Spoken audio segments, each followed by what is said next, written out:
This program is for discussion purpose only. Business Plus TV or any of our anchor does not bear any responsibility or liability towards the content.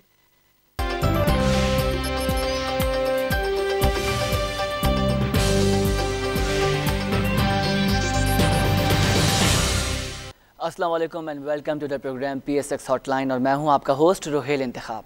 Programme में हम बात करते हैं Pakistan stock exchange के हवाले से और आज आपने देखा कि मार्केट में हमें थोड़ी से पॉइंट्स की कमी का सामना करना पड़ा। क्या वजूहात थी, किन फैक्टर्स की बेसिस पे ये आज मार्केट ने जो है वो नेगेटिव पॉइंट्स दिए हैं माशाल्लाह। लेकिन माशाल्लाह हम देखें पिछले हफ्ते मार्केट ने काफ़ी अच्छा एक फैक्ट एंड फिगर्स हमारे सामने रखे। अनफॉर्चुनेट ये आज थोड़े से पॉइंट्स का हमें कमी का सामना करना पड़ा। इस पर हम डिस्कशन आगे जाकर अभी प्रोग्राम में करेंगे। सबसे पहले मैं आपको बताऊं कि आज मार्केट की ओवरऑल क्या परफॉर्मेंस रही। अगर सुबह की बात करूं तो आज सुबह से हमने मार्केट का आगाज़ देखा, जो कल क्लोज़ हुई थी 40,000 पे मार्केट क्लोज़ हुई। तो उसके बाद 10-11 बजे करीब ग्राफ हमारा मार्केट का, अगर हम PSX की बात करूं मैं, तो वो ड्रामेटाइज रहा जिस तरीके से एक नेचुरल ग्राफ को हम देखते हैं। सेकंड सेशन के बाद हमने देखा कि हमारा ग्राफ जो है वो नीचे चला गया है और हमने उसके बाद उसमें देखा सेकंड सेशन में हमें काफ़ी पॉइंट्स की कमी का सामना करना पड़ा। क्या वजूहात थी कि फॉरेनर्स के ने जो अपना पैसा लगाया वो पीछे हटा लिया, या फिर हमने ये देखा कि जो शेयर्स हैं उसको सेल करने का जो प्रोसेस है वो ज़्यादा मॉनिटर किया गया। तो जो क्लोजिंग आई वो आई 239,771.20। अगर मैं इस क्लोजिंग की बात करूं तो ये हम पिछले से पिछले हफ्ते की क्लोजिंग पे चले गए। लेकिन डोंट वरी, ये एक मिला जुला रुझान रहता है and that is the way. एक नेगेटिव और पॉजिटिव दो ऑप्शंस होने चाहिए, थर्ड ऑप्शन कोई होता नहीं है। तो KSE 100 इंडेक्स की मैं बात करूँ तो KSE 100 इंडेक्स 39,771.20, जिसमें हमने देखा कि 286 पॉइंट की कमी। KSE 30 इंडेक्स की मैं बात करूं तो KSE 30 इंडेक्स रहा 22,748, जिसमें हमने देखा कि 169 पॉइंट्स की कमी रही। ऑल शेयर इंडेक्स की मैं बात करूं तो that is 26,587, which has 183.82 points has been negative. ये तो सारी बात हमने कर ली KSE 100 और KSE 30 इंडेक्स की। अब बात करेंगे वॉल्यूम मिलियन शेयर्स की। KSE 30 का क्या वॉल्यूम रहा और KSE 100 का क्या वॉल्यूम रहा। KSE 30 की बात करूं तो that is 94.5054 volume million share. KSE 100 135.25 volume million shares. All share index की मैं बात करूं तो 239.05 वॉल्यूम मिलियन शेयर्स। अब बात की जाएगी कंपनीज़ की कि आज हमने ओवरऑल कितनी कंपनीज़ को ऑब्जर्व किया बिजनेस करते हुए। अगर ऑब्जर्व कंपनीज़ की बात करूँ तो that is 383 companies and there is 98 companies which has been inclined और advance and there is 259 companies that is decline और decrease and there is no change in 26 companies, they are still neutral. Now let's go further and we have to talk about top volume leaders of the companies. Let's have a look for TRG Pakistan, that is the one position of top volume leader, that is 30.48 million shares. K Electric 20.17 million shares. Pace Park Limited 12.34 million shares. Nishat 7.47, Diwan cement 6.92। Diwan cement को आपने देखा होगा ये पिछले हफ्ते से जो है ग्रेजुअली अब ये नीचे आता जा रहा है। पहले ये फर्स्ट पोजीशन पे था टॉप वॉल्यूम लीडर्स की मैं अगर बात करूं तो, उसके बाद ये सेकंड पे आया। फिर दीवान मोटर तो दीवान सीमेंट का ये एक इनके साथ एक था, लेकिन अब ये दीवान सीमेंट नंबर 5 पर आ गया है। अब बात करेंगे टॉप गेनर्स की। ऐसी कौन सी कंपनीज हैं जो आज अपने प्रॉफिट के हिसाब से उनका कंपनी शेयर प्रॉफिट में रहा। Let's have a look for top gainers. That is the one position Colgate Palmolive, that is 68। आपने देखा कि ₹68 का उसमें इजाफा हुआ इसके कंपनी शेयर में। पंजाब ऑयल में 14.88 और सैनोफी एवेंटिस में 10, एटक रिफाइनरी में 7.90, नेशनल फूड 6.55। ये तो वो बात हो गई जो जितनी भी कंपनीज थी जो आज अपनी परफॉर्मेंस के हिसाब से उसका कंपनी का प्राइस शेयर अच्छा रहा। अब बात करेंगे टॉप लूजर्स की। ऐसी कौन सी कंपनी से उसका प्राइस शेयर लॉस में रहा। तो Unilever foods -80, park tobacco -29, with park -47, Murree brewery -35, Tandlianwala sugar -16। ये तो सारी बात हो गई आज की उन चीज़ों की जो आज हमने परफॉर्मेंस देखी। और अनफॉर्चुनेट आज मार्केट में हमने 200 से ज़ायद पॉइंट्स का KSE 100 में हमने नुकसान तो मैं नहीं कहूँगा क्योंकि मार्केट स्टेबल है। अभी एक नेगेटिव हमने देखा कि मार्केट का असर रहा। प्रोग्राम में हमेशा हमारे गेस्ट हमें ज्वाइन करते हैं, सजेशन देते हैं, रिकमेंड करते हैं और ओवरऑल मार्केट की एवोल्यूशन के हवाले से गुफ्तगू करते हैं।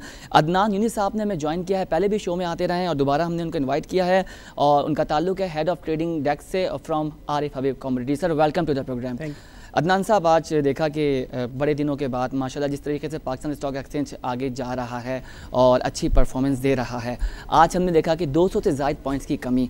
आप कौन से फैक्टर्स कंसिडर करते हैं कि आज किन वजूहात की वजह जो बनी, जो बेसिक वजह बनी, इसका हमें सामना करना पड़ा लॉसेस का? एक तो ये भी है कि देखें 40,000 का एक बैरियर था, वो उसने क्रॉस भी कर लिया। ये तो एक अच्छा एक रकम हमने कर ली, ठीक है। इसके बाद वहाँ पे देखें एक थोड़ा सा आप कह सकते हैं कि वहाँ पे कुछ 40,000 को इंडेक्स के ऐसे कोई साइकोलॉजिकल फिगर्स होते हैं जिसके बाद एक कह सकते हैं कि एक प्रॉफिट टेकिंग आती है, करेक्शन लेवल आता है। तो एक ये रीज़न भी हो सकता है कि वहाँ पे लोग साइकोलॉजिकल एक बैरियर होता है जो क्रॉस हुआ, इसके बाद कहते हैं कि ठीक है 40,000 का कितने लोगों ने टारगेट किया हुआ था कि 40,000 इंडेक्स जो है वो इसी साल में पेयर्स कर सकता है और आगे मार्केट जा सकती है। तो ये एक साइकोलॉजिकल बैरियर भी था। जिसके अलावा मार्केट, इसके अलावा आप ये भी देखें कि मार्केट का भी कोई क्लियर डायरेक्शन भी नहीं आ रहा, कोई एज सच कंपनीज़ के रिजल्ट्स वगैरह भी तकरीबन काफ़ी कंपनीज़ के आ चुके हैं। ये कहा यह जा रहा है कि टेम्प्रेरी इफेक्ट था बिकॉज ऑफ रिजल्ट सीजन था, बिल्कुल इस वजह से ऑयल की प्राइसेस जो बढ़ी थी इंटरनेशनल लेवल पे, उसकी वजह से भी एक थोड़ा सा इसमें चेंजेस आया था।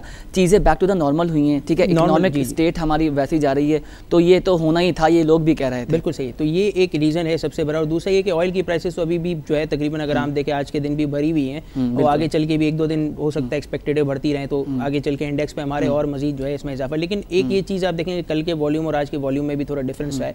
प्रॉफिट टेकिंग क्लियर नजर आ रही थी कि शायद क्लियर प्रॉफिट टेकिंग है ये। और दूसरा रीज़न ये भी है कि मैंने आपको बताया कि एक साइकोलॉजिकल बैरियर क्रॉस हुआ, वहाँ पे लोग थोड़ी प्रॉफिट टेकिंग करते हुए कितने लोगों ने अपने टारगेट्स बनाए हुए होते हैं कि 40,000 इंडेक्स पे आता है तो हमें कुछ बड़े अपने सेक्टर, मतलब कुछ बड़ी इन्वेस्टमेंट है वहाँ पे हमें प्रॉफिट टेकिंग करके डाउनवर्ड का वेट करते हैं, करेक्शन लेवल्स का वेट करते हैं। तो ये भी एक रीज़न है बहुत बड़ा कि मार्केट जो है एक बैरियर क्रॉस कर चुकी थी, इसके बाद छोटी मोटी करेक्शन। लेकिन ये कोई ओवरऑल ऐसा नहीं लगता कि बहुत ज़्यादा नेगेटिव चांस, मतलब साइन हमें नज़र नहीं आता। थोड़े वॉल्यूम्स भी कम थे और इसके अलावा 286 पॉइंट, मतलब अब वो है कि स्टेबल मार्केट है, जैसे आपने कहा, बिल्कुल इतनी मार्केट खतरनाक मतलब ऐसी नहीं लगती कि बहुत ज़्यादा नीचे आएगी। आप ये एक्सपेक्ट कर सकते हैं कल परसों जो है मार्केट थोड़ी सी स्टेबल टू नेगेटिव, मतलब ये है कि लिटिल बिट करेक्शन या फिर कोई अपवर्ड छोटे मोटे मतलब 100-200 पॉइंट का इंक्रीमेंट आ सकता है। सही है, इंक्रीमेंट आ सकता है। अदनान साहब, मॉनिटर किया आज हमने स्टॉक एक्सचेंज की परफॉर्मेंस को और ये देखा कि जो शेयर होल्डर है वो बहुत तेज़ी से अपने शेयर्स बेच रहा है, खौफजदा है आने वाले हालात से। ये एक फैक्टर तो नहीं है? देखें आगे जिस तरह वो चल रहा है, पीटीआई का भी एक चल रहा है, लेकिन अभी फिलहाल इतनी ज़्यादा उसमें तेज़ी नहीं आई है क्योंकि पीपल्स पार्टी और आप देख रहे हैं कि शायद उनके दरमियान भी कोई एग्रीमेंट होने के चांसेस है गवर्नमेंट के। अगर ये हो जाता है तो उनकी तहरीक थोड़ी सी वीक पड़ जाती है। अभी तहरीक की कोई अपडेट ऐसी खास है नहीं है, इस वजह से भी आपकी बात से ये फेयर फैक्टर रहता है। अगर ये कोई बहुत ज़्यादा जोर पकड़ती है, जैसे लास्ट ईयर था ये बहुत ज़्यादा जोरों में थी, अगर इसी तरह कोई जोर पकड़ती हो आप कह सकते हैं कि करेक्शन एक्सपेक्टेड मार्केट में फिर की जा सकती है, जो अच्छी करेक्शन आ सकती है। एक और भी बात कही जा रही है कि बहुत सारे लोग ये बात भी करें कि इतना ऊपर मार्केट चली गई तो कुछ पॉइंट्स की कमी जो है काफ़ी मतलब करेक्शन एक्सपेक्ट कर सकते हैं मार्केट में लोग। तो ये भी एक रीज़न हो सकता है, करेक्शन ड्यू है आपके पॉइंट ऑफ व्यू से। एक आप इसका रीज़न ये भी बना सकते हैं कि आगे चल के जो है ये पॉलिटिकल हालात जिस तरह होने जा रहे हैं तो इसका एक रीज़न बन सकता है कि ये बेसिस पे जो है आगे चल के कुछ जो है करेक्शन मार्केट ले सकती है। अगस्त में तो एक्सपेक्ट ये किया जा रहा था कि हालात बहुत ख़राब होने वाले हैं और स्टॉक एक्सचेंज की मार्केट आगे नहीं जाएगी। माशाल्लाह हमने देखा 14 अगस्त से पहले ही 40 का टारगेट भी ले लिया, उसके आसपास थे हम लोग और अभी भी मार्केट हमारी अच्छी पोजीशन पे। 39 का इंडेक्स बुरा नहीं है, ठीक है। ये मैंने पढ़ा, जो देखा, जो रिसर्च भी की कि 100 और 150 और 200 का इतना बहुत मिला जुला रुझान जिसे कहा जाता है हमारे स्टॉक की जो लैंग्वेज है पर्टिकुलर, तो ये चीज़ है। अगर आप क्या सजेस्ट करेंगे, आप क्या सोचते हैं कि अगर जो शेयर होल्डर है वो खौफजदा है, एक बात ये, दूसरा वो नफ्सा नफसी की भी आलम है कि ऐसा ना हो, क्योंकि हम बात करते हैं हाई इन्वेस्टमेंट और हाई रिस्क की, जिसका पैसा बहुत ज़्यादा लगा है ऑफकोर्स उसको अपना पैसा बनाना है, क्योंकि स्टॉक में पैसा प्रॉफिट के लिए लगाया जाता है। हर आदमी चाहता है कि कम से कम मुनाफा, ज़्यादा से ज़्यादा मुनाफा हो, कम से कम नुकसान हो। तो एक ये फैक्टर भी आया है। दूसरा फैक्टर कि अब रिजल्ट जो है कॉर्पोरेट के वो आना अब ख़त्म हो रहे हैं। ये एक फैक्टर मैंने शुरू में आपसे डिस्कस किया। आप क्या समझते हैं अगस्त के एंड में मार्केट 40 के बाद स्टेबल रहेगी या इसी तरीके से, क्योंकि सर बैकवर्ड होना अच्छा साइन नहीं होता है, इसका मतलब ये होता है हम पीछे की तरफ दोबारा जा रहे हैं। बिल्कुल, देखिए अभी कोई एज सच कोई इतना बड़ा रीज़न नहीं आ रहा कि आप कह सकते हैं कि करेक्शन कोई बहुत बड़ी करेक्शन आ सकती है। एक रीज़न तो यही हो सकता है कि आगे चल के जो पॉलिटिकल हालात ख़राब हो सकते हैं तो उस बेसिस पे मार्केट करेक्शन ले सकती है। एज सच तो कोई, अगर हमारी इकोनॉमी भी देखिए स्टेबल है, कोई इतना नेगेटिव साइन नहीं आ रहे। ऑयल प्राइसेस का एक इम्पैक्ट है कि ऑयल बढ़ रहा है तो आगे चांसेस बढ़ेंगे कि पेट्रोल प्राइसेस बढ़ने के चांसेस होते हैं ये। लेकिन एक ये एनर्जी सेक्टर के लिए, हमारी स्टॉक मार्केट के लिए अच्छा भी होता है एनर्जी सेक्टर, अगर ऑयल प्राइसेस कंटिन्यूसली राइज करती रहें। और अभी एक्सपेक्टेड है कि जैसे कि मंथ एंड होगा तो शायद चांस होंगे कि लास्ट टाइम तो पेट्रोल प्राइसेस नहीं बढ़े, तो हो सकता है कि इस बार ये भी एक्सपेक्ट किया जा रहा है, ये भी एक्सपेक्टेड है। दूसरा पॉलिटिकल हालात भी हैं, इसकी वजह से भी। तो सर ऑयल प्राइसेस जब बढ़ेंगे तो ऑफ कोर्स डायरेक्टली पीएसएक्स पे तो उसका अच्छा साइन आएगा, इम्पैक्ट अच्छा है, क्योंकि सेक्टर पे अच्छा पड़ेगा, बिल्कुल सही। लेकिन इनडायरेक्टली हम देखेंगे इन्फ्लेशन उससे डिस्टर्ब होगी, वो शफल होगी, इन्फ्लेशन और इंटरेस्ट रेट में थोड़ा सा जो है चेंजेस आएंगे। बिल्कुल सही है, एक ये भी एक रीज़न है सबसे बड़ा कि इंटरेस्ट रेट तो खैर अभी मॉनेटरी पॉलिसी तो अभी आनी बाकी है, मेन एक यही है कि इन्फ्लेशन बढ़ जाएगा। अभी सर उन्होंने अनाउंस भी तो की थी, अभी की है उन्होंने, बिल्कुल अभी रिसेंटली अनाउंस हुई है, तो अभी तो काफ़ी टाइम है उसको रिजल्ट दोबारा मॉनेटरी पॉलिसी अनाउंसमेंट में। एक ये फैक्टर भी है कि एक पॉलिटिकल हालात आगे चल के ख़राब हो सकते हैं, ये भी एक 50% चांस है, हाँ या ना, मतलब अगर नहीं होते then market stable to upward ही जाती रहेगी। और अगर थोड़े बहुत कहते हैं कि लोग आपकी, मैंने आपको एक बात भी बताई कि एक साइकोलॉजिकल बैरियर भी होता है कि लोग यहाँ पे आप देखें आज वॉल्यूम भी थोड़े से कम थे कंपेयर टू येस्टरडे, वॉल्यूम आज कम थे, तो एक ये भी रीज़न है कि वॉल्यूम भी कम थे और एक क्लियर डायरेक्शन नज़र नहीं आ रही है, क्लियर डायरेक्शन, पॉलिटिकल हालात भी क्लियर नहीं है, ऑयल प्राइसेस बढ़ रही है, एनर्जी सेक्टर के लिए अच्छा है लेकिन इन्फ्लेशन के लिए बुरा है, तो बहुत सारे ऐसे मिक्स जो है आप कह सकते हैं रुझान सही बात करें। पॉलिटिकल आपने बात करी, गवर्नमेंट का भी टाइम ऑलमोस्ट 70 to 80% पूरा हो चुका है। हमारे अगर हम पास्ट की बात करें अपने पॉलिटिकल पॉइंट, मैं पॉलिटिकल चीज़ें डिस्कस करूं तो अनफॉर्चुनेट हमारे यहाँ ये रहा है, तासुर भी ये देखने में आया है कि जो गवर्नमेंट का टेन्योर होता है ना सर, वो पूरा नहीं हो पाता, तो इन्वेस्टर जो है वो सब चीज़ें देख भी रहा है। और अभी ये भी कहा जा रहा है कि गवर्नमेंट रहेगी, कि प्राइम मिनिस्टर चेंज होगा, या अगर प्राइम मिनिस्टर चेंज होगा फिर गवर्नमेंट रहेगी, अभी कुछ कन्फर्म नहीं है। अगर आने वाले साल का भी कन्फर्म हो जाए ना कि इनको ही रहना है, इनको ही आगे चलना है और ऐसे ही मामला चलेंगे, तो जो इन्वेस्टर होगा वो फिर जो है बगैर खौफ के अपना पैसा मार्केट में इन्वेस्ट करेगा। ये जो सेकंड हाफ है ना, ये बहुत इंपॉर्टेंट हाफ है पाकिस्तान के लिए भी नहीं, दुनिया की मईशत के लिए भी। फर्स्ट तो पाकिस्तान के लिए अगर हम देखें तो पॉलिटिकल सिचुएशन है, आर्मी चीफ का एक्सटेंशन भी है या नहीं है, जी वो नवंबर में खड़ा है, ये है। दूसरा एक सबसे बड़ी इंपॉर्टेंट चीज़ है यूएस के इलेक्शन भी नवंबर में, बिल्कुल सही, पूरी दुनिया के लिए जो है वो, मतलब आप कह सकते हैं कि अगर रिजीम वहाँ चेंज होती है, ट्रंप आता है, तो पूरी दुनिया की पॉलिसी जो है वो चेंज हो जाती है। तो ये वर्ल्ड जो है इकोनॉमी प्लस पाकिस्तानी इकोनॉमी सबके लिए जो है ये सेकंड हाफ जो है ये बहुत इंपॉर्टेंट चल रहा है। लंदन वाला भी हमने जो इंडेक्स देखा, जो ब्रिटेक्स का, बिल्कुल, तो उससे भी थोड़ा सा अब ये है कि नॉलेज हो गई है, इन्वेस्टर को भी हो गई है, शेयर होल्डर को भी हो गई है, तो अब वो चीज़, अच्छा ये स्टेबल की मैंने बात करी, तो अब माशाल्लाह जो इन्वेस्टर है सर वो बड़ा समझदार है, तो वो बड़ा सोच समझ कर पैसा लगा रहा है, कहाँ लगाना है, सेक्टर उसने कंसिडर कर लिए हैं। अच्छा हमारी मार्केट महदूद है, हमारे पास महदूद सेक्टर्स हैं, लिस्टेड कंपनीज लिमिटेड हैं, तो 3 से 4 एक्टिव हैं जो बिजनेस कर रही हैं, जो परफॉर्म कर रही हैं, उसकी बेस पे प्रॉफिट हो रहा है, और कुछ फॉरेनर एक्टिविटी हम देखते हैं, तो उस वजह से हमारी मार्केट, जो बात हकीकत है सबको पता है, फॉरेनर्स की इन्वेस्टमेंट है, इसमें हम सी पैक तो रोजाना डिस्कस ही कर रहे हैं, सी पैक का भी एक इफेक्ट है, दूसरे प्रोजेक्ट्स और लाइन अप हुए हैं सी पैक के साथ साथ, तो ये भी एक है। दूसरा चाइना जिस तरह से इन्वॉल्व हो रहा है पाकिस्तान के साथ अपनी ट्रेडिंग एक्टिविटी में, ये प्लस पॉइंट है जिसकी वजह से स्टॉक जा रहा है। सर मैं आगे बढ़ूंगा, आगे डिस्कशन कंटिन्यू करूंगा। डार साहब ने स्टेटमेंट जारी की है आज, कहा है कि stop to illegal activities in currency market में। क्या इलीगल एक्टिविटीज़? ये इलीगल एक्टिविटीज़ ये होती है, देखिए एक तो प्लस ये एक दो चीज़ें उसमें डिस्कस कर सकते हैं हम। इसमें ये कह सकते हैं कि इलीगल एक्टिविटी में ये भी होता है कि करेंसी कितने लोग होल्ड कर, जैसे डॉलर की प्राइसेस आप देखें कि मसनूई तौर पे जंप भी कर जाती है। इसी तरह इसके साथ साथ दूसरी करेंसीज़ का भी सुनने में, और एक आजकल अब देखें दुनिया भर में जैसे येन है वो स्ट्रॉन्ग हो रहा है, तो यहाँ पाकिस्तान में भी जो है वो इसकी करेंसी की मूवमेंट तो शुरू हो गई है, लेकिन फिर इसमें हमारे यहाँ ये होता है कि करेंसी की शॉर्टेज आ जाती है। जो करेंसी दुनिया में फेवर, अब जैसे डॉलर ही हमारे यहाँ देख लेंगे जो ज़रदारी दौर में हुआ था कि बिल्कुल ही आसमानों पर चला गया था और मार्केट में शॉर्ट हो गया था। एक ये भी कह सकते हैं कि एक्टिविटी, और दूसरा ये एक तो ट्रेडिंग भी होती है लीगल, जो है ये करेंसी मूवमेंट भी होती है, जो बाहर ले जाते हैं करेंसी, ये भी स्टॉप करने के लिए बहुत ज़्यादा जो है गवर्नमेंट कोशिशें कर रही है, जिसके आपने देखे भी हैं पास में केसेस वगैरह भी कुछ लोगों पे चल रहे हैं। इसाक डार साहब ने कहा क्रैकडाउन किया जाएगा उन लोगों के खिलाफ जो लोग जो है वो इलीगल एक्टिविटीज़ में इन्वॉल्व हैं करेंसी में और एक्सचेंज मार्केट में। एक्सचेंज मार्केट में कैसे? एक्सचेंज मार्केट में यही कि इंटरनेट, ये जो आपके लोकल एक्सचेंजेस हैं, इसमें ये होता है ना कि मैंने आपको बताया कि ये शॉर्टेज भी हो जाती है, डॉलर वगैरह की शॉर्ट करते हैं। इसके अलावा जो है मार्केट में फिर अगर आप लें तो हमारे यहाँ मसनूई कीमतें बढ़ जाती हैं, एक ये भी। और दूसरा जो हमारी ये इलीगल जितने भी मनी एक्सचेंज हाउसेस खोले हुए हैं, जो लोगों को ट्रेडिंग भी करवा रहे हैं, जो इंटरनेशनल मार्केट से भी रिलेटेड होते हैं, करेंसी में जो काम करवा रहे हैं, ये सारे मतलब इस पर कहा जा रहा है कि कर्ब किया जाएगा।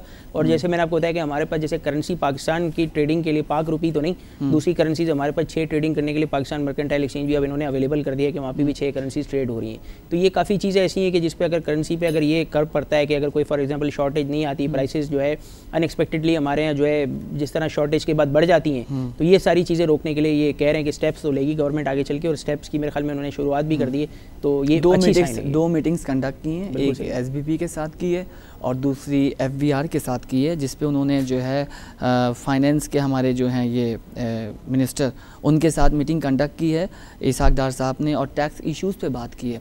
उन्होंने कहा है कि बिजनेसमैन को जो टैक्स इशू कर रहे हैं, जो बैरियर्स आ रहे हैं, उसको कंसिडर करें। इस मीटिंग को आप क्या समझते हैं? एक तो SBP से इन्होंने अलग मीटिंग की जिसमें इलीगल एक्टिविटी की बात की, जो हमने भी आपसे डिस्कस भी करी।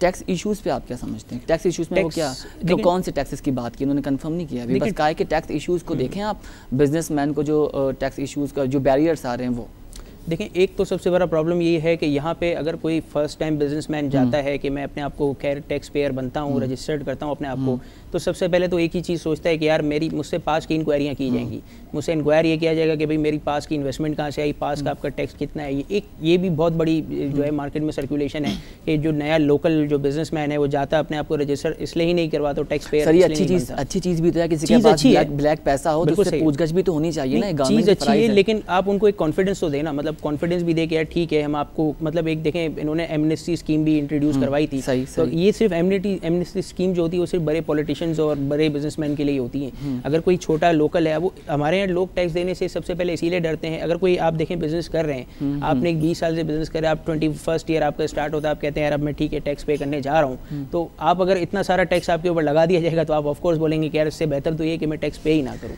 अदनान साहब, जिस पे ज़्यादा टैक्स लगाया जाएगा तो उसका प्रॉफिट मार्जिन भी ज़्यादा ही होगा। मैं आपको ये नहीं कह रहा हूँ, उसके साथ ये हर्डल्स मैं आपको कहना चाह रहा हूँ कि आप इनसे बात कर सकते हैं कि जैसे कितनी दुनिया भर में ऐसा होता है कि यार फर्स्ट टाइम हमारा इंट्रोडक्शन एक रेट दिया जाता है कि आपके लिए ठीक है हम इतना। अदनान साहब आपकी बात काटूंगा, माजरत, ब्रेक का कहा जा रहा है, एक ब्रेक लेंगे।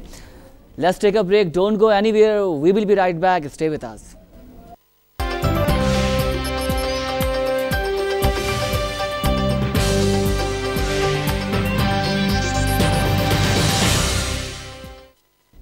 Welcome back after the break, और अदनान साहब हमारे साथ मौजूद हैं। सर हम टैक्स पे गुफ्तगू कर रहे थे, प्लीज़ कंटिन्यू कीजिएगा। देखिए मैंने आपको वही बताया कि हर्डल जो आते हैं बेसिकली कोई भी एक जाता है, आप उनको एक पॉलिसी दे सकते हैं, कोई एक एमनेस्टी पॉलिसी टाइप दे सकते हैं। अब मैं आपको ये नहीं कह रहा हूँ कि उनका टैक्स कंप्लीटली एग्जाम कर दिया जाए, एक कोई एमनेस्टी को आप कह सकते हैं कि ठीक है आपके पास इतना टाइम पीरियड है, आप इसमें टैक्स जमा कर। और दूसरा ये होता है कि एक बिजनेसमैन ये इससे डरता है कि यार मैंने अगर अपना डिक्लेयर कर दिया ब्लैक मनी है, ठीक है अनपेड टैक्स वो ब्लैक मनी ही कहलाती है, लेकिन उसको फिर हरासा किया जाता है, रिश्वतें मांगी जाती हैं कि यार आप वो तो अदनान साहब एक अलग चीज़ आ जाएगी। ये चीज़ को ख़त्म करने के लिए मैं आपको बता रहा हूँ ना। बस आप एग्जांपल देते हैं कि अगर आप नॉर्मली जाते हैं, आप कहते हैं यार मेरे ऊपर 1 लाख का टैक्स ड्यू है, आप 10,000 लें, अवॉइड कर दें, अवॉइड हो जाता है, यहाँ पॉसिबल है पाकिस्तान में।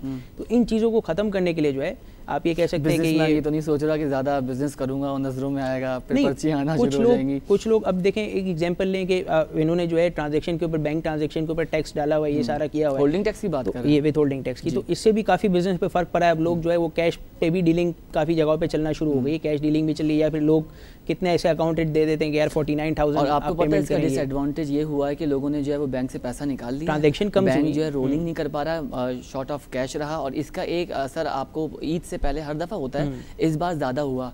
तो पूछा गया स्टेट बैंक के एक मिनिस्टर से, जब हमसे गुफ्तगू कर रहे थे, तो उन्होंने कहा कि जो होल्डिंग टैक्स नाफिज किया ना गवर्नमेंट ने, लोगों ने अपना पैसा निकाल के घरों में रख दिया है, हमारे पास ज़्यादा पैसा है नहीं, स्टेट बैंक से बोलते हैं, कहते हैं इस मंथ में हम पैसा जारी नहीं कर सकते।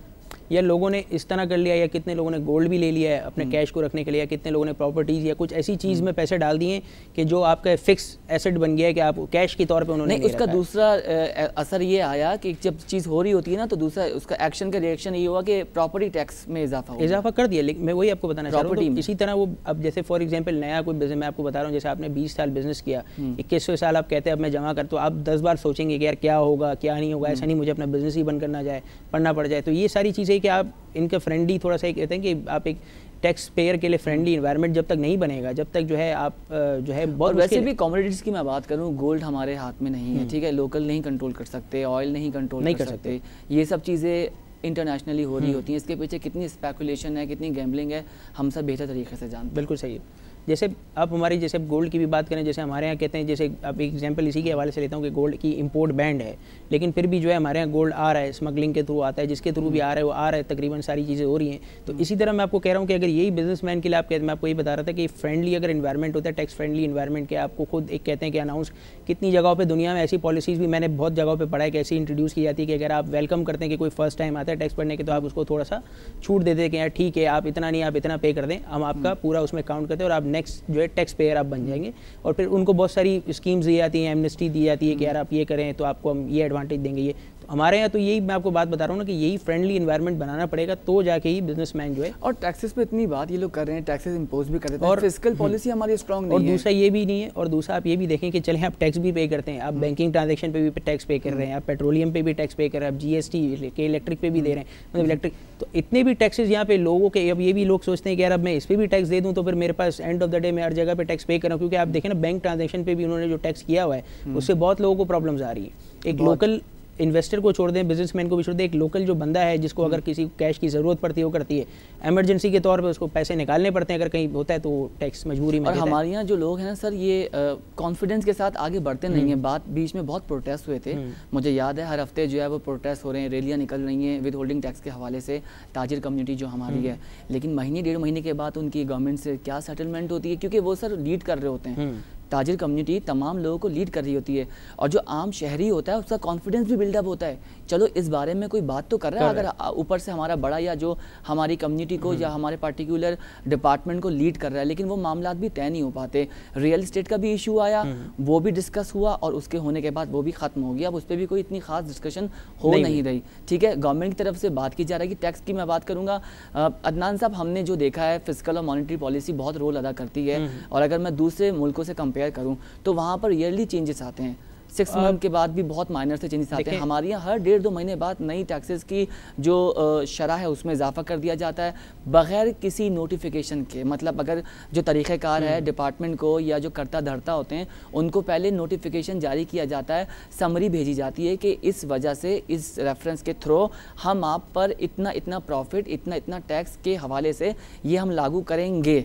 ये नहीं कि इम्प्लीमेंट कर दिया बस ये हो गया, इम्प्लीमेंटेशन उस पर समरी पे सिग्नेचर भी हो गए, तो एकदम से वो जो सरप्राइज रिएक्शन आता है, रातों रात आ जाते हैं, रातों वो सरप्राइज रिएक्शन नेशन का आता है, वो अग्रेसिव हो जाते हैं, वो इस तरह की बातें होती हैं टेलीविजन पर, न्यूज़पेपर पे, तो वो कॉन्फ्लिक्ट का हिस्सा बनती हैं एट द एंड। एक ये भी फैक्टर है, और दूसरा फैक्टर हमारे यहाँ ये भी है ना कि आपको जैसे मैंने बताया कि हमारे यहाँ कितने जो इस तरह के फाइनेंस के डिपार्टमेंट्स हैं, फाइनेंस की जो हमारे यहाँ वो बनी हुई है कमेटीज, जैसे आप स्टेट बैंक भी कह सकते हैं और भी बहुत सारे फाइनेंस, वो इंडिपेंडेंट नहीं है। दुनिया में तकरीबन बड़ी इकोनॉमीज में इंडिपेंडेंटली वो काम करते हैं, गवर्नमेंट इंटरफेरेंस बहुत मिनिमम होता है, इख्तियारात नहीं देते ना। हमारे यहाँ गवर्नमेंट इंटरफेरेंस बहुत ज़्यादा है, जिसकी वजह से वो महदूद काम होता है, और गवर्नमेंट फिर अपनी, अब फॉर एग्जाम्पल हम पास में मैंने जैसे बहुत साल पहले मतलब पढ़ा था, अब तो खैर ऐसे स्टेटमेंट नहीं आते, स्टेट बैंक के गवर्नर जो है पास रिजीम में जो है बहुत बार चेंज हुए थे, वो एक ही बात करते थे कि हमारे पास इख्तियारात नहीं है तो हम यहाँ गवर्नरशिप पे बैठ के क्या करें।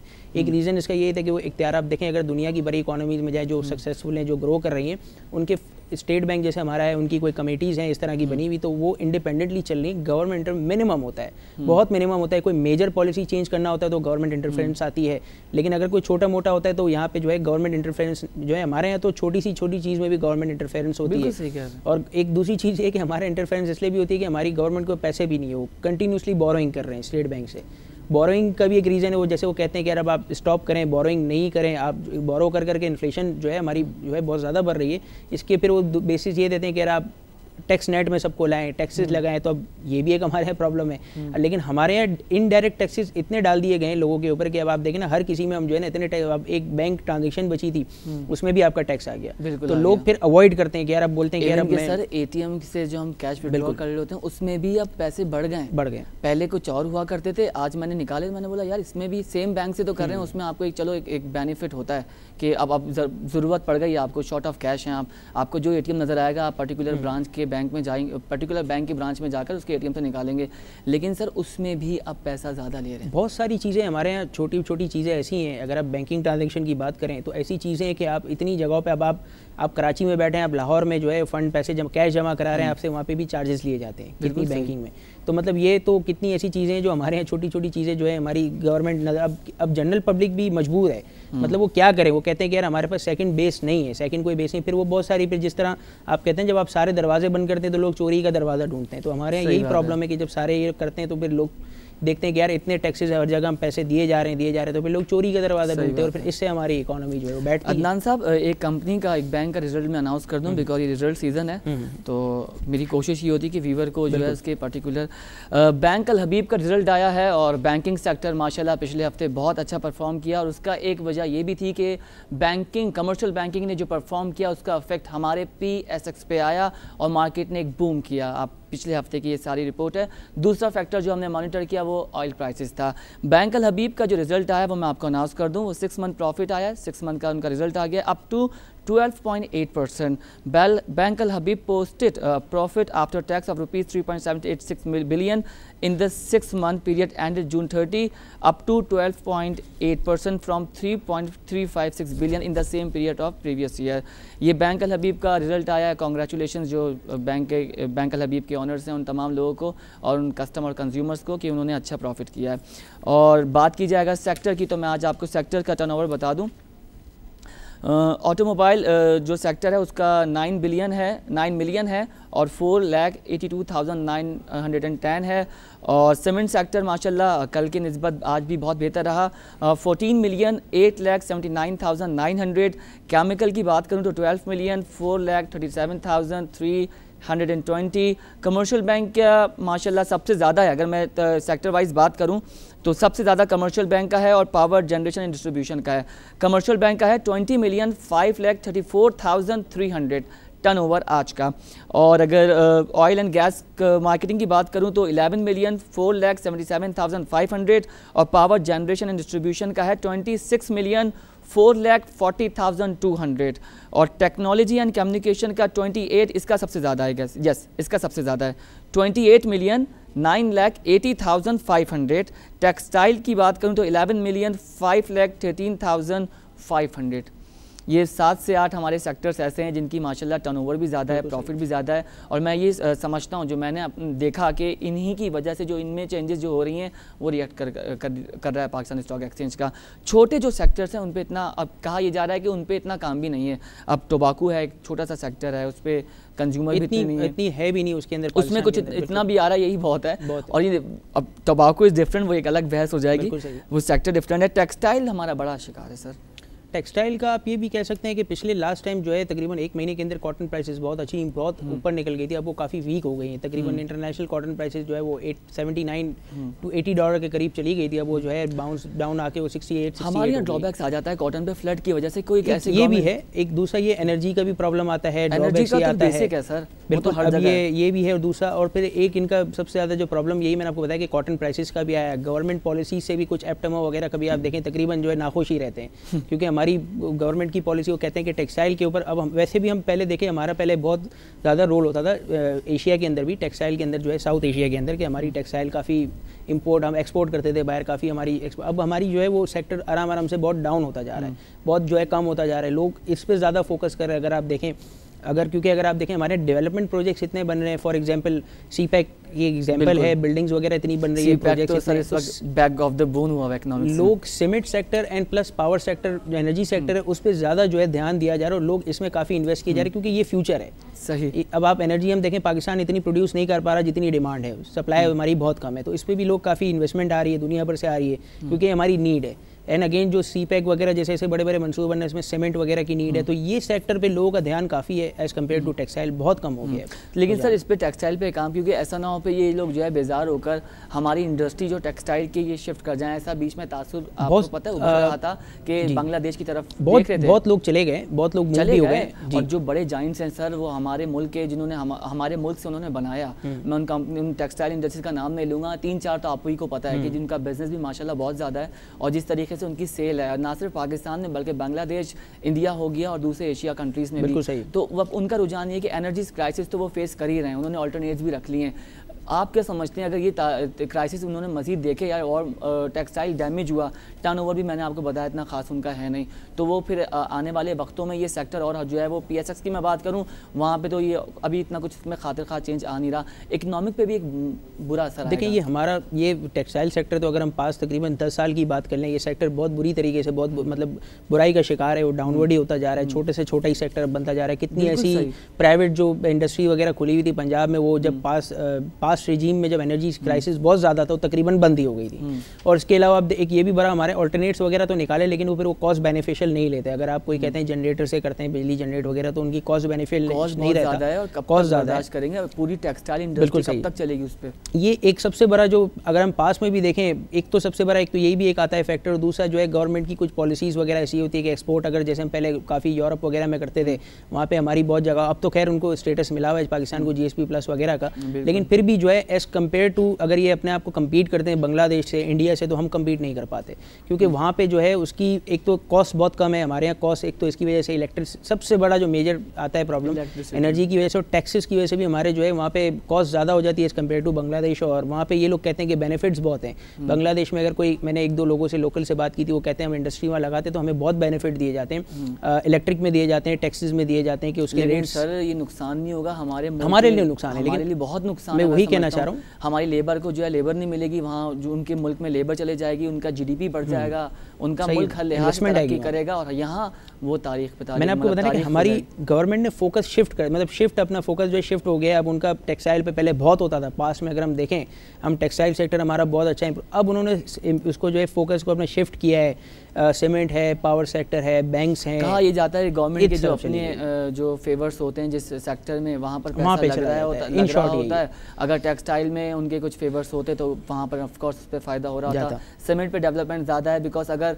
CPEC ना भी हो रहा होता सर, लेकिन सीमेंट का हमारा जो काम है, बिकॉज अब प्रोजेक्ट डेवलपमेंट बहुत ज़्यादा बढ़ गई है हर जगह, तो सारे शिफ्ट हो गए। तो लोग अपने गवर्नमेंट का जो अब आप कह सकते हैं कि एक फोकस शिफ्ट हो गया। आप पहले देंगे टेक्सटाइल का बहुत आता था, अब पिछले अगर हम 1-2 साल के अंदर ही बात करें, टेक्सटाइल की इतनी खबरें अब हमारे पास इतनी आती भी नहीं है, क्योंकि इसी मतलब खबरों से मुराद ये है कि कोई इतनी मेजर न्यूज़ नहीं आती। अब ज़्यादातर हम देखें तो न्यूज़ में ये हो रहा होता है कि तो सबसे टॉप पे CPEC होता है, इसके बाद आप देखें उसका impact cement, steel, energy sector, यही 3 चीज़ें जो है हमारे यहाँ चल रही होती हैं। तो ये, और बैंकिंग सेक्टर हमारे यहाँ बहुत इंप्रूव, इकोनॉमी जिस तरह बढ़ रही है, तो ये सेक्टर अब बहुत बैकवर्ड होता जा रहा है और पीछे होता जा रहा है। तो इसके लिए यही है कि गवर्नमेंट के ऊपर है पॉलिसीज़। अगेन आपकी वही वाली बात है कि जिनका सेक्टर में जिनका उनका ध्यान होता है वो वहीं पे जो है इन्वेस्टमेंट वगैरह पैसे वगैरह जाते हैं। जबकि PSX का फॉरम तो सर ऐसा है कि जितनी ज़्यादा पब्लिक लिस्टेड हो जाए कंपनीज उतना अच्छा है, उतना ज़्यादा आप, और ये आवाम के लिए ही अच्छा है, बिकॉज उन्हीं का पैसा लगेगा, वो कमाएंगे, ज़्यादा प्रॉफिट होगा। और टेक्सटाइल वालों को एक बहुत बड़ा प्रॉब्लम ये है कि लोगों ने ऑल्टरनेट चाइना भी ढूंढ लिया है, क्योंकि लोग वहाँ से काफ़ी कॉस्ट इफेक्टिव थे, चाइना से बहुत सारी चीज़ें वगैरह बनवा रहे हैं। लेकिन सर वो लोग एक्सपोर्ट भी कर रहे हैं, वो अगर उनको पैसा यहाँ से लोकल नहीं मिल रहा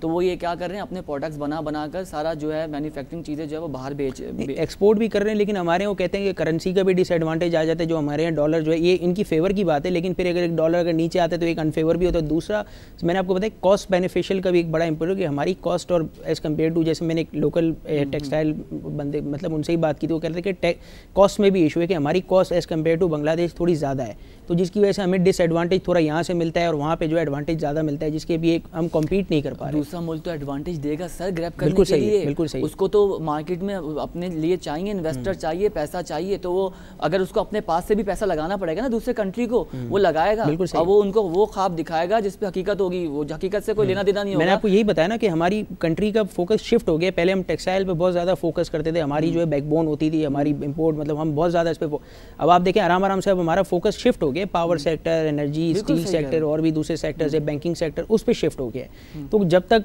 आप कह सकते हैं कि एक जगह पे फोकस गवर्नमेंट का नहीं आएगा, आप कह सकते हैं कि वो सेक्टर जो है वो बैकवर्ड पे ही जाता रहेगा। सही। एक कंपनी की बात करूं मैं, टेलीकम्युनिकेशन की। आज अच्छी खबर ये है कि टेलीकम्युनिकेशन हमने देखा कि PTCL की मैं बात करूं, न्यूज़पेपर में उनका एक पब्लिश आर्टिकल आया है, दैट इज़ के वो एक टेलीकम्युनिकेशन है हमारी लाइन फ़ोन की, मोबाइल की, जोंग, उसके साथ वो इमर्जिंग कर रहे हैं अपने इंटरनेट के, उन्होंने लिया है जिसको कहा जाता है फाइबर फाइबर लाइन के हवाले से उनका कॉन्ट्रैक्ट हुआ है 3G और 4G, वो ये चाह रहे हैं जो अभी PTCL के ब्रॉडबैंड सर्विसेज है, कंज्यूमर फीडबैक बहुत बुरा था सर। मतलब हर एक इंडिविजुअल से आप पूछें कि वो मतलब PTCL से स्विच करके वो दूसरी तरफ जा रहा था। दूसरा कि जो 4 से 5 टेलीकम्युनिकेशंस हैं उन्होंने मोबाइल सेलुलर कंपनीज ने इतना ज़्यादा चीप पैकेजेस इंटरनेट के दिए हुए, तो PTCL का मार्केट शेयर दिन ब दिन नीचे जा रहा था।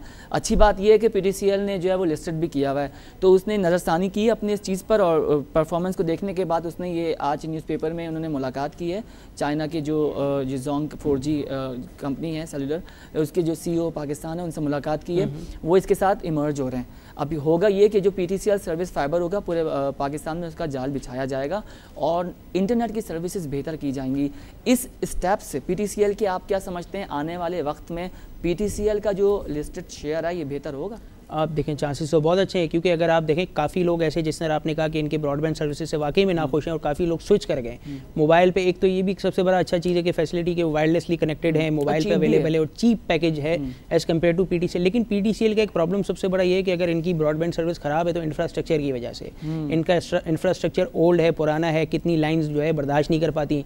अगर आप कितनी एक कमर्शियल बहुत बड़ी जगह पे, जैसे मैं आपको कह सकता हूँ जगह का नाम चुंदरीगढ़ रोड भी आप कह सकते हो, अगर आप वहाँ पे चले हैं, वहाँ का एक्सचेंज पर अगर इतना दोपहर के टाइम पे लोड होता है कि आप टेलीफोन कॉल भी करते हैं तो उस पर लिखा हुआ आता है कि आप इंतजार करें, लाइन अभी अवेलेबल नहीं है। ऑप्टिकल फाइबर भी चेंज कर रहे हैं इसी वजह से। इंफ्रास्ट्रक्चर का थोड़ा सा इशू है PTCL के साथ इंफ्रास्ट्रक्चर पे, क्योंकि आप एक चीज़ नोट करें कि जितने भी कंपनीज नेट वगैरह ले रही हैं बैक एंड पे तो PTCL ही है ना सबके, क्योंकि PTCL ही सबसे नेट, तो वो एक ये है कि PTCL अपना इंफ्रास्ट्रक्चर सही कर लेता है। देखें हमारे यहाँ जो काम हुआ है वो वायरलेस इंफ्रास्ट्रक्चर पे बहुत काम हुआ है, जिसकी वजह से आप कह सकते हैं नेट हमारा बहुत अच्छा चलता है, घरों में सब मोबाइल पे नेट पैकेजेस अवेलेबल है। अगर PTCL इंफ्रास्ट्रक्चर पे काम करती है तो आप ये कह सकते हैं कि उनके लिए तो बहुत मतलब ये है कि टेक्नोलॉजी में एडवांस नहीं थे PTCL वाले, एडवांस है लेकिन इंफ्रास्ट्रक्चर में नहीं। वायरलेसली हमारा कंट्री ने बहुत मतलब एडवांटेज मतलब बहुत उस पर इन्वेस्टमेंट हुई है। लोकल जो तारों में आप कह सकते हैं ना जो उसमें इन्वेस्टमेंट नहीं हुई, वायर्स पे मतलब आप देखें फाइबर ऑप्टिक हमारे यहाँ नहीं था, बहुत कम जगहों पे मिल रहा है जो बड़ी बड़ी साइबर नेट वगैरह दे रही हैं। लेकिन अब अगर PTCL इस पर काम करता है डायरेक्टली तो ऑफकोर्स मतलब इनकी जो है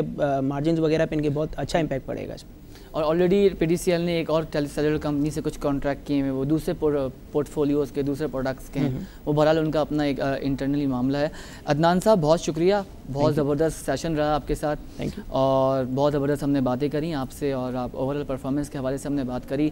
आने वाले वक्त में आप क्या देखते हैं कि स्टॉक एक्सचेंज सितंबर के स्टार्ट में क्या लगता है आपको? देखिए सितंबर में फिर क्वार्टर के रिजल्ट वगैरह भी अनाउंस होना शुरू होंगे और इसी तरह दिसंबर में भी फिर बैंक्स के रिजल्ट वगैरह आते हैं। तो मैं कह सकता हूँ कि स्टॉक मार्केट का देखें अगेन मैंने कहा कि 2-3 चीज़ें बहुत इशू मैटर करती हैं। एक पॉलिटिकल सबसे बड़ा मैटर करता है, बहुत बड़ा यही आगे चल के, खैर army chief and then American election जो आगे चल के आते हैं, लेकिन सबसे बड़ा भी फैक्टर यही कह सकते हैं कि पॉलिटिकल, जिस तरह अगर फॉर एग्जांपल हम डेली बेसिस पे अगर हम खबरें देखें, अगर लगता है इन्वेस्टर्स को कि हालात अगर पॉलिटिकल ख़राब होने जा रहे हैं लास्ट ईयर की तरह, तो लास्ट ईयर तो वो फिर बैक हो जाएंगे। मतलब स्टॉक मार्केट में आप देख सकते हैं करेक्शन आ सकती है। अभी फिलहाल ये है कि डायरेक्शन अभी तो क्लियर है, कोई इस मतलब एक तो डायरेक्शन ये भी आ रही है कि अभी हमारे पास कोई न्यू अपडेट भी नहीं है। न्यू अपडेट वगैरह मिलती है अगर पीपल्स पार्टी से गवर्नमेंट की कोई डील वगैरह होती है, देन फिर बहुत ज़्यादा चांसेस है कि स्टॉक मार्केट बैक टू अपने नॉर्मल चलना शुरू हो जाए। लेकिन ये लेवल ऐसा है कि 40,000 वाला थोड़ा सा रेजिस्ट कर सकता है। इसके बाद का मकसद ये पॉलिटिकल इन्फ्लुएंस बहुत ज़्यादा असरअंदाज होंगी आने वाले, ये तो है ही, ये तो हमारे पाकिस्तान में ये, क्योंकि ये आप लास्ट ईयर देख लेना कि इसका इम्पैक्ट बहुत बुरा पड़ा था, तो ये इम्पैक्ट अगर गुजर जाता है नहीं होता, देन आप कह सकते हैं कि मार्केट अगेन जो है अपने हाई पे इंशाल्लाह सब मार्केट आगे जाएगी। हमने बड़ा जो है उसके लिए काफ़ी वेल विशेस हैं, सही बात पाकिस्तान के लिए अच्छा है। Sir it was really nice session with you, इंशाल्लाह दोबारा आपको मधु करेंगे शो में।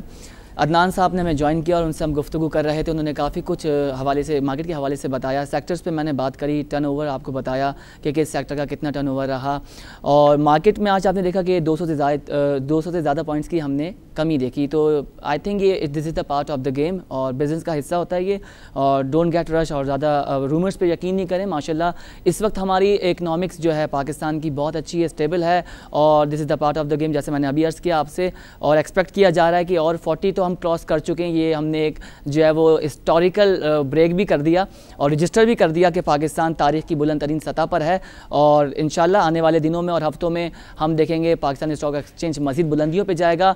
PSX hotline@businessplustv.pk पे आप हमें अपनी क्यूरी, क्वेश्चन जो पूछना चाहते हैं पूछें।